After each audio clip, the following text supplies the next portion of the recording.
Welcome back. Okay, I decided I'm just gonna do it here in my bed because I'm lazy. So the ending of chapter 5, they're on the way to Las Vegas, and Morgan Freeman's eyes explode and they wreck. So after in the chapter 6 starts off with the wreckage, and Morgan Freeman's body is now releasing these little white raw thingies, and they're trying to everybody survives except for Morgan, and they're all coming out of the car, and these little white rods are trying to attack David, but John literally sets David on fire. He literally sets David on fire, like puts him on fire, and they leave David's body and they attack Fred. Fred gets consumed by these things, and David has to do what he has to do. He shoots Fred. So they shoot Fred in the head. They put his body next to the wrecked car, and they blow up the car. And so they blow up the car, which also blows up Fred's body, and it blows up Morgan's body. So after that, they said they send Jennifer to go stand by the road so that way she could lure somebody in. And so when they do, they pretty much jack the people, like they carjack the people. This newlywed couple, they carjack them, and then they go off to the I don't know how to pronounce it, like Luxus Hotel in Las Vegas. This thing.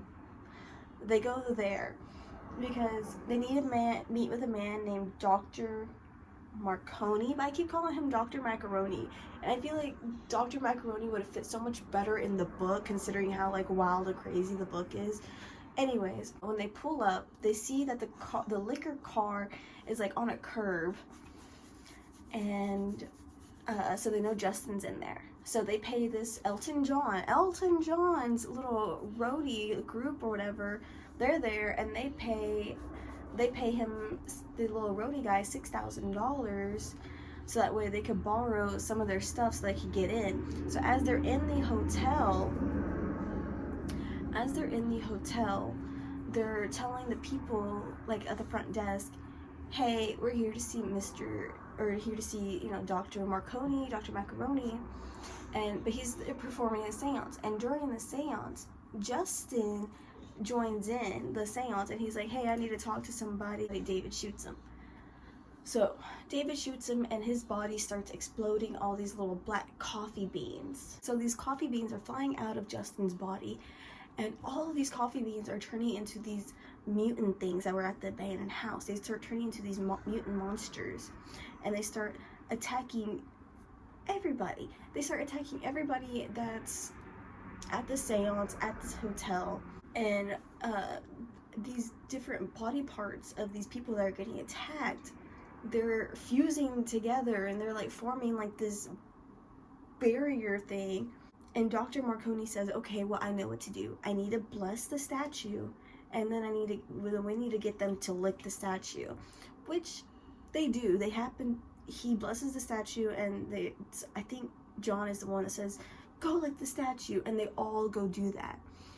After they do that, a vortex opens, and it starts sucking everything and everybody in, and then it dies down. The chaos is done, but unfortunately Jim does not make it. Jim dies, and he is the only person who is, whenever cops do investigation, everything starts coming out about like what happened at the seance. Jim is the only person who's reported dead. No, like, that's it. Like, he's the only person who's reported dead.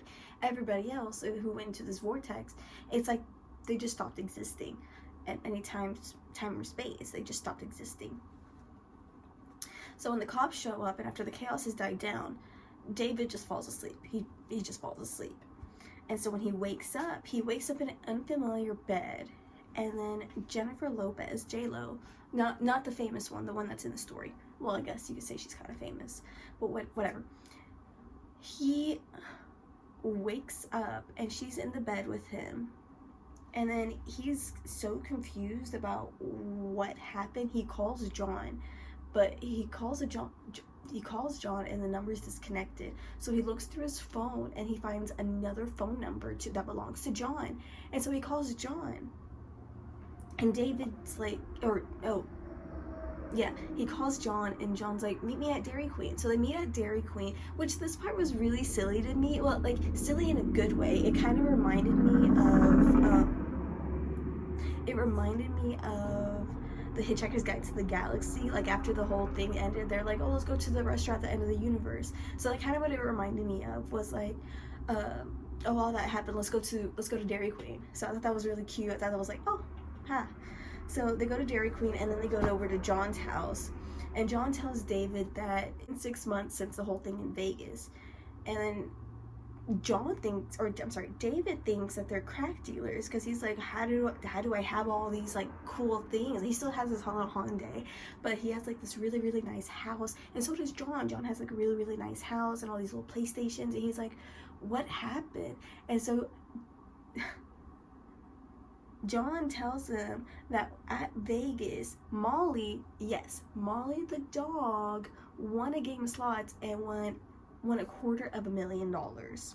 Oh, and not to mention, John also has a little mutant monster, basically as a pet.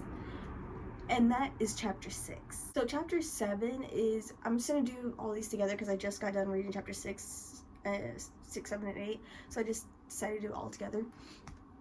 So chapter 7 is mostly just like David and Arnie at the restaurant, and Arnie's just like not believing anything that he's saying. He's like, what? Like, I don't believe you. That's pretty much what chapter 7 is. And then we get into book 2 now. I don't know the name of it, Korok. It starts off with I guess a piece of a passage that Jim was writing down, like a little sci-fi thing, about this girl wanting this guy to pretty much like impregnate her so that way she could create babies, and that's all it is. And then we get into chapter 8. So chapter 8 starts with Jim getting his memory back little by little, and John asking him, do you have any more of the sauce? And David's like, no, I don't have any sauce. And he tries to stop hanging out with John, but it just doesn't work. Like, John ends up like always coming over, always wanting to hang out, and then John ends up getting a job at Wally with David, which David's the one that got him the job. And then one day it's David, John, and Jen, and they're at Taco Bell, and they're just eating, and they see this little old lady's just sitting there by herself, and these group of guys, like little frat guys, 4 people, come in, and they sit at the table where the lady is sitting, and they're watching all this. So they sit at the table where the lady is sitting, and one of the guys sits through the old lady, not on her, sits through her. Like, they don't, like, these people don't see this old lady, but John, Jen, and David do. And like, he's just eating his burrito with this lady's arms coming out of her torso, and then they watch her get up, and they just watch her like walk through the glass door. And David's like, you know what, I don't think I'm ever going to lose this effect of the sauce, and so this is something I'm gonna have to adjust to. And John is telling David about So John is telling David about this one lady who is having carpet stain problems, where there's a stain on her carpet, she cleans it, and the next day it'll come back. And David keeps trying to disregard it. You're a good boy. David keeps trying to disregard it because he doesn't want anything to do with it. But one day John and David get a little drunk, and John tells him about it, and David's all in. He's fascinated with it. So they end up going to they take the 7-hour drive to this lady's house. And when they go in, the family's watching TV, but there's a man on the ground bleeding through his groin on the carpet, like in front of them, and they don't even notice. They don't notice him. So they leave, they do some research, and they found out that there was a man that had died there at the house like bleeding through his groin. So they go back the next day and they tell this guy, like, hey, this isn't your house anymore. Your wife sold the house after you died. You're dead. And then after that, the stain stops showing up. The stain is gone, and the family tells everybody about them, and everybody's now figuring, like, trying to call them and say, hey, we're having hauntings and all this and that. And that's like the start of them being like these Ghostbusters. Like, to me, like, I don't want to be like offensive to anybody, but to me it's kind of like they're starting like their Ghostbusters adventures. Granted, I've never seen the Ghostbusters movie, but this is to me what it kind of sounds like. But anyways, that's the end of chapter 8.